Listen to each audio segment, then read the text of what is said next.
हम तटीय क्षेत्र को लेकर के बात करेंगे इस मैटर पे। जो भारत है इसका तटीय क्षेत्र में ये हमारा पूर्वी तट है और ये हमारा पश्चिम तट है, और इसको लेकर के बात करेंगे कि ये जो तट है ये एक पट्टी टाइप का है, एक चौड़ी उतनी नहीं है लेकिन पतली पट्टी है, यही हमारा तट क्षेत्र है। और यह हमारा इस तरफ से पश्चिम घाट और इस तरफ से लेकर के समुद्र है, इधर भी समुद्र है, इधर अरब सागर है, अरब सागर, और इधर बंगाल की खाड़ी है।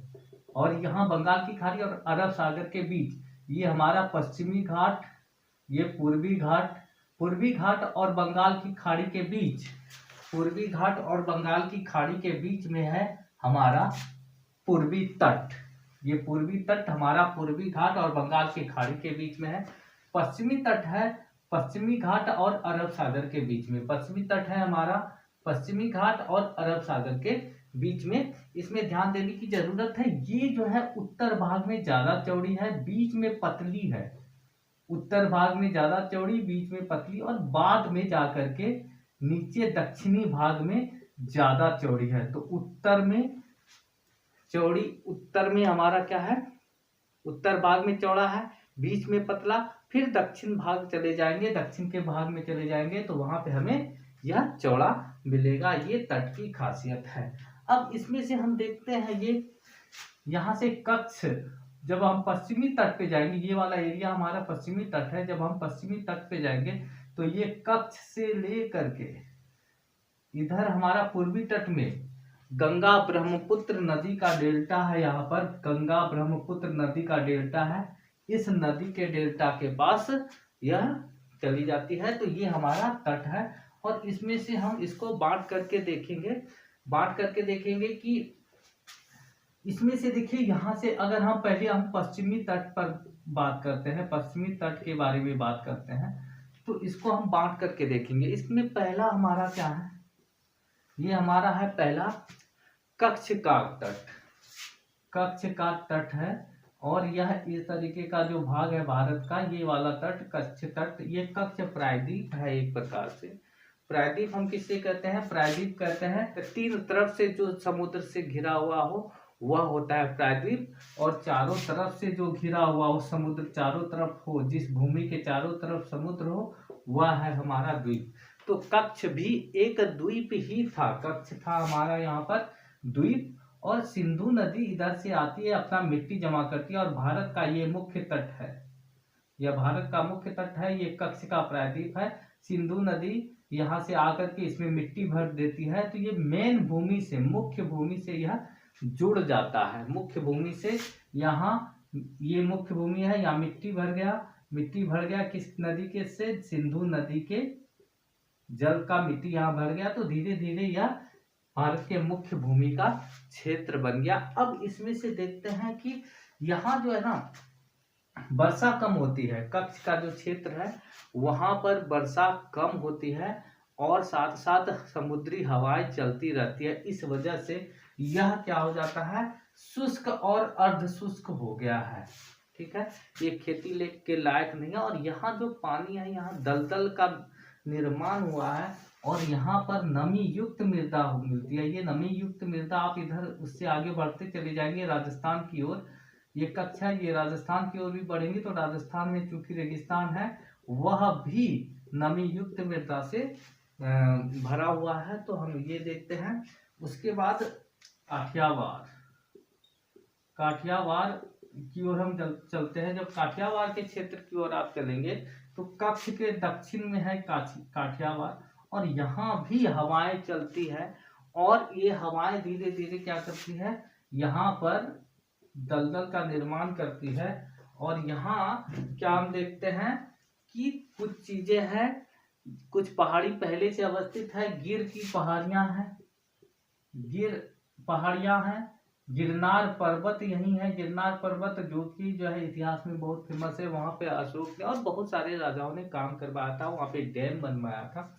और उसके बाद हम चले जाएंगे, गिरनार के बाद गिर का शेर यहाँ पे मिलता है। ठीक है, तो उसके लिए वहां पे हम बना हुआ है संरक्षण, गिर के संरक्षण के लिए गिर शेर वहां पे मिलता है गुजरात में। अब उसके बाद हम चले जाएंगे गुजरात तट। तो ये हमारा कच्छ क्षेत्र था, यहाँ काठियावाड़, उसके बाद हम गुजरात पे जाते हैं। गुजरात का जो तट है वहां पे भी हवाएं चलती रहती है, क्योंकि यहाँ सारा समुद्र है, अरब सागर है। ये हवाएं यहाँ तीनों क्षेत्र में चलेगी, और जब जब तीनों क्षेत्र में हवाएं चलती है तो यहाँ पे हवाओं के द्वारा लोयस मिट्टी ला करके जमा कर दिया। हवा द्वारा जो मिट्टी ला करके जमा उड़ा करके किया जाता है उसको हम लोयस कहते हैं। हवा इस मिट्टी को इस क्षेत्र में अगर ला के जमा कर दी है तो उसे हम क्या कहते हैं, लोयस कहते हैं। उस लोयस मिट्टी के कारण वहाँ उपजाऊ, वहाँ जो है जमीन खराब हो गया, क्योंकि बाहर की मिट्टी होती है, रेतीली टाइप की मिट्टी होती है, उस वजह से वहाँ का जमीन खराब हो गया है। तो इस वजह से इस मैदान में कम उपजाऊ है। और यहाँ की खासियत क्या है, गुजरात में यहाँ 3-4 प्रकार की नदी बहती है, जैसे हमारा नर्मदा है, तापी है, माही है, साबरमती है। ये सारी नदियाँ गुजरात में, नर्मदा, तापी, माही, साबरमती, ये सारी नदियाँ बहती है गुजरात के मैदान में। अब उसके बाद एक चीज हम देखना चाहेंगे कि जो हमारा रण क्षेत्र है, कच्छ का रण क्षेत्र है, यहाँ पर 2 नदी बहती है। एक है बनास नदी। जब हम कच्छ के रण में जाएंगे तो यहाँ बनास नदी और लूनी नदी, ये राजस्थान से आती है, ये भी यहाँ पास से ही आती है। और ये लूनी नदी तो यहाँ जाकर के कच्छ के रण में विलीन हो जाती है। विलीन इस तरीके से होती है कि चूंकि कच्छ का रण एक प्रकार से दलदल है, यह समुद्र से काफी नीचे है, समुद्र से काफी नीचे है, तो यहाँ पानी भरता रहता है। कभी कभी ऐसा होता है कि पास में समुद्र है, अगर वहां का पानी ऊपर उठता है, इसको हम क्या कहते हैं, ज्वार भाटा कहते हैं, और तो यहाँ पर आ जाता है, कच्छ के रण में भी आ जाता है, हाई टाइड्स कहते हैं उसको। तो ये लूनी नदी जाकर के राजस्थान से ऐसे कच्छ के क्षेत्र में जाकर के विलीन हो जाए। कि पहले हम इसको समझने की कोशिश करेंगे, फिर इसको लिखना शुरू करेंगे। नोट्स बनाना जरूरी है, इसलिए जरूरी है कि अगर आप नोट्स नहीं बनाएंगे तो ये वीडियो देखना आपका बेकार चला जाएगा। आप फिर से नोट्स को रिवाइज करेंगे तो वीडियो में जो भी कही गई बातें हैं वो फिर से आपके दिमाग में आ जाएगी। तो आइए नोट्स बनाते हैं, लिखने पर काम करते हैं उसी चीज को। तो हम पहला देखते हैं कि तटीय क्षेत्र, तटीय क्षेत्र चौड़ी पट्टी है, एक कम चौड़ी पट्टी। तटीय क्षेत्र कम चौड़ी पट्टी है, कम चौड़ी पट्टी है, ठीक है। इसमें से भारत के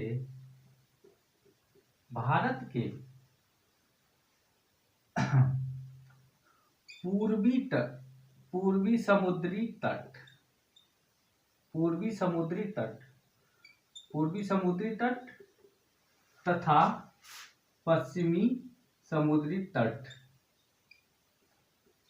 तट के किनारे किनारे, भारत के पूर्वी समुद्री तट और पश्चिमी समुद्री तट के किनारे किनारे यह फैला हुआ है। उसके बाद हम देखते हैं, यह कच्छ के रण से, कच्छ के रण से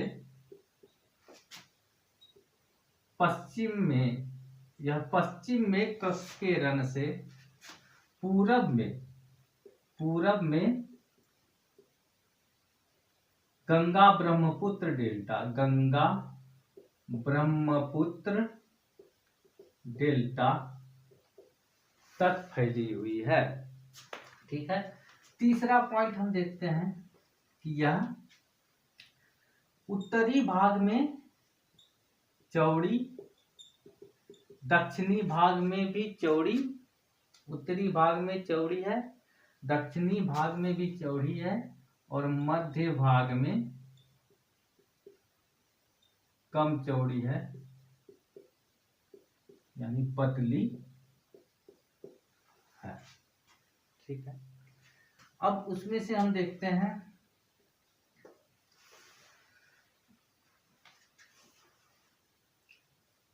इसको हम निम्नलिखित भागों में, निम्नलिखित भागों में बांटा जा सकता है, निम्नलिखित भागों में बांटा जा सकता है। पहला देखते हैं पश्चिमी तटीय क्षेत्र। पश्चिमी तटीय क्षेत्र को लेकर के अगर हम देखेंगे तो उसमें से हमारा क्या है, पहला है कच्छ से लेकर के कन्याकुमारी तक। ये हमारा कच्छ है, कच्छ से लेकर के कन्याकुमारी तक पश्चिमी तट है। अब उसमें से हम देखेंगे कच्छ के बारे में, ये नंबर दे दीजिए। कच्छ का रंग